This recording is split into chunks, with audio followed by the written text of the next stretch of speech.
Hello friends and welcome to my channel IB All Designing Developer. So welcome to the world of Microsoft Azure. Today we are diving into something powerful, mounting Azure storage in a container app. Imagine you are running containerized apps in a cloud and they need to read, write or persist data like logs, images or config files. Instead of managing complex storage logic inside your app, Azure gives you a smart way to handle this. With Azure Blob Storage or Azure File Shares, you can seamlessly mount external storage directly into your containerized environment. No more hard coding credentials or rewriting code. Just connect, mount and go. It's scalable, secure and saves you a ton of development time. So whether you are building microservices or managing cloud native apps, this integration gives your containers the flexibility of local storage with the power of the cloud. So let's see how it is easy to mount Azure storage and supercharge your container app. So I hope you will be understanding this amazing video in which I will be telling you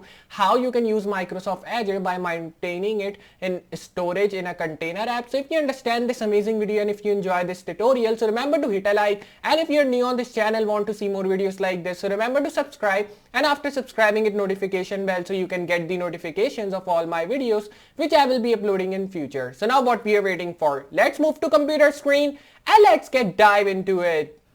Alright, so now we're on the computer screen, and like I've told you in the start that today in this video I will be telling you if you're using Microsoft Azure, so how you can mount Azure storage in a container app, or in short words you can say how you can use Microsoft Azure in a Microsoft Azure storage account in a container app. As in the previous video I have told you how you can create a storage account and how you can use a storage account here, but now in this video we will be understanding that basically if we are creating a storage account, if we are storing data in it, means if we are maintaining that storage account, so how we can use that maintained storage account of Azure in container app. So here you can just see these are some paragraphs written about how you can mount Azure storage in a container app. So in this article we will learn how to mount Azure storage as a local share for app services, Linux web apps. In the given article we are going to demonstrate how to mount Azure storage as a local share for a container app deployed on Azure App Services for Linux. So to start the process of connecting to Azure Storage Mount,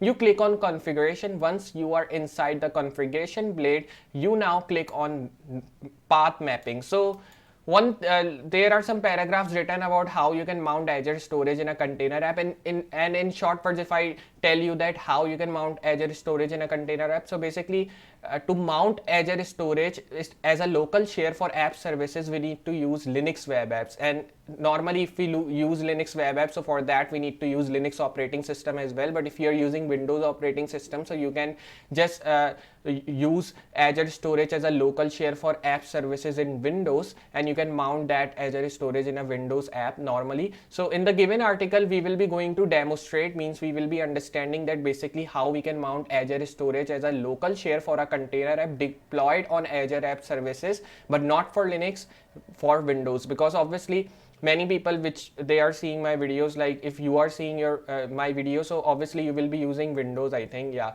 but you can say many of the people are there who are using some other operating system like Linux or Mac, so they can just deploy their apps on Azure App Services for Linux as well. But for beginners I will be telling you how you can just mount Azure storage as a local share for a container app deployed on Azure App Services for Windows. So if you want to start that process, you need to connect Azure storage mount, and you need to connect that Azure storage mount with this container app. And remember, before before connecting it to the Azure storage amount, before connecting your app to Azure storage amount, you need to just give the name to your app. You can give any name to your app, like in this case I have written my app name as container app. You can give any name related to your app which you are creating, and then after creating your app, after giving it your name, and then if you need to connect that app with your Azure storage mount, you need to click on configuration. After moving on to configuration tab, once you are inside the configuration blade, you need to click on path mapping. So you need to search where is path mappings here in this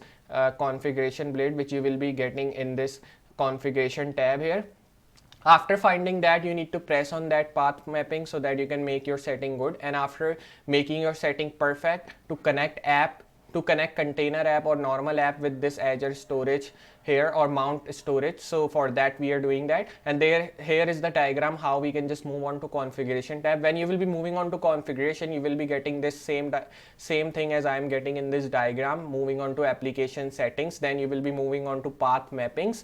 You need to select that path mapping so you can just make your settings perfect. Moving down here, you can just see there is one thing mentioned. As you can see, you already have a Azure storage mount there. So now you want to go ahead and create another storage mount. Start by giving it a name, and you can see there are two options here, basic and advanced. So now if you are connecting to a storage account that does not use service endpoints or private endpoints, you go with basic. So it is just saying me that if you already see that your Azure storage mount is there or it has been connected, so for that you need to just go ahead and you need to create another storage mount. And why we are creating another storage mount? So we can connect that storage mount with this app as well, so that the data which we are saving in our app, like if I'm creating a login page in my app and someone is logging in my app, or some users are logging in my app, so their data should be saved in that storage mount. And that's the reason I'm connecting that Azure storage mount with my application, so that the data which is being saved by user should be saved in that storage mount, and I can see that data being a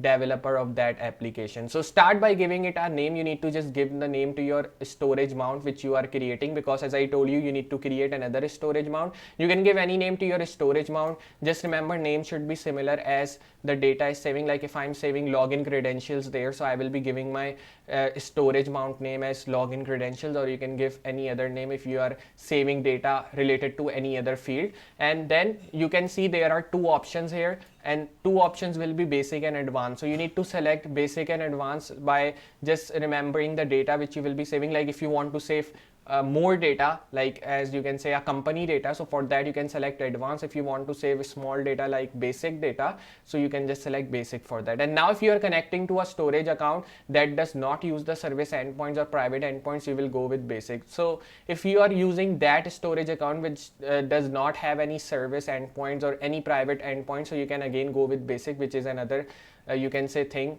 If you need to go with basic, so you can go with basic, but remember, you will go with basic only when you are not using service endpoints or private endpoints in your storage mount, or if you are creating your storage account. So in that, if you're not using, then you can go with basics. So now you will go ahead and you need to select the storage account that you want to connect to, and then you will see there are two storage types, and two storage types will be Azure Blob and Azure File. So these are two supported, you can say two supported storage account types which you will be getting here in Microsoft Azure storage account. And if you want to just see read only data, so for that you can select Azure Blob, because Azure Blob is read only, whereas Azure File provides you both read and write option. If you want to get both read and write option, from that you can make changes in your file. You can also read what you are writing, so for that you can select Azure File. But if you know that you have written all the codes perfectly, or if your data has been saved perfectly, so directly you can select Azure Blob from that. So Azure Blob does help you to read your data only. You cannot change your data by selecting Azure Blob, but if you want to change your data, and plus if you want to read your data, so for that you can select Azure File, which provides you both read and write options. So the next step is to go ahead and select a corresponding file share that you would have created in this storage account, and now you will give the path that you want to mount. So you need to just select the path where you mount your storage account. It can be any place here, it can be local disk C, D, or I think I will prefer you to just save it on desktop if you are having good location there, or you can say good space there, because if you just save your data on desktop, it will be easy for you to see your data again if you are just closing your operating system and opening it again. So you will be getting the data in front of you. So that's the reason I'm just saying you to save it on desktop.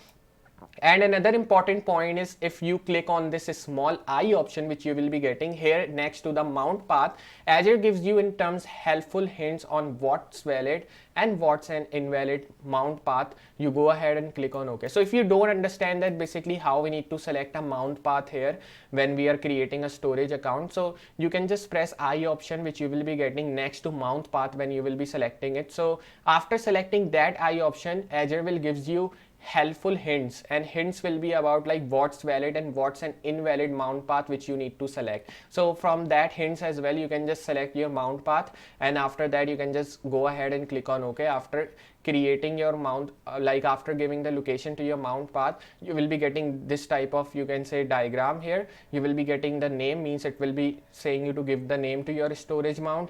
Then it will be asking you to give configuration, as I have explained at the top. You can select basic or advanced, and then you need to give your storage account name which you need to connect, and after that you need to select its storage type, like it's Azure Blob or Azure Files. You can select Azure Files if you want to write and read your file, and if you want to only read your data, so for that you can select Azure Blob, and you have to also give your storage container name, or you can select an option here, and you need to also select mount path as I've told you. And with this mount path you will be getting an I option, you can just see here in this diagram. So when you will be pressing this I option, it will be giving you some hints that what's valid and what's invalid mount path, where you can just save your data. Then moving down, there is one thing other mentioned, that let's look at another option. Go ahead and give the name and choose this different storage account. Now what you see here is the moment you choose the storage account, you will get a message which is failed to fetch a storage account. So if you have just you can say if you have written wrong name, or if you have choose the name which is not been given to your storage account, so what you will see here will be that the storage account which you are selecting will get a message like the data which you have stored in your storage account is failed to fetch your account details, because obviously you are giving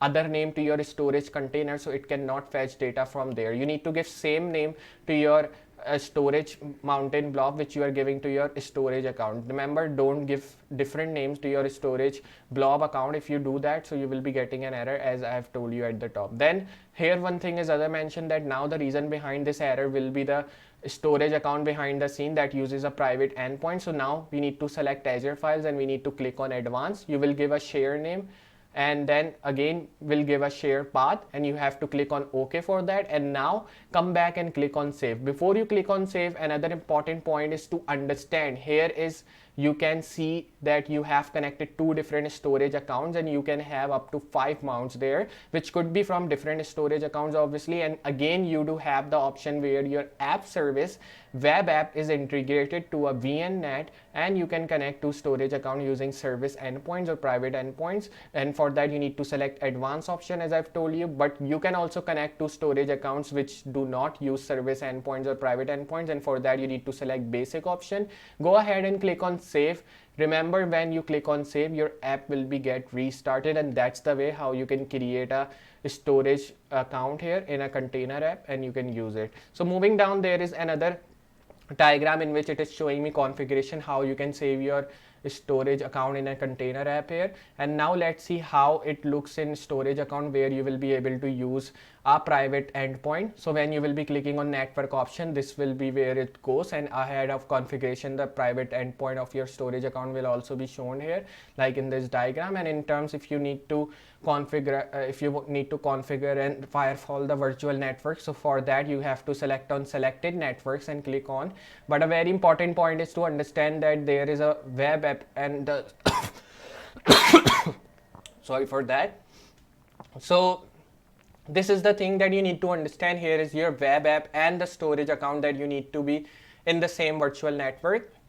Then moving on to another diagram, here is the thing which you will be getting when you will be selecting the tab networking. Hence this is how you can mount your Azure storage and as a local share in a container app in app services, and that's the way how you can mount your normal Azure storage account in a container app or any other app which you are creating. So I hope you understand how we can use Microsoft Azure, like by maintaining it Azure storage in a container app. So if you have understand this amazing video in which we have understood how we can mount Azure storage in a container app, so remember to hit a like, and if you're new on this channel, want to see more videos like this, so remember to subscribe, and after subscribing hit notification bell so you can get the notifications of all my videos which I will be uploading in future. So just I'll be meeting you next tutorial or in next project using different languages. So for today, goodbye.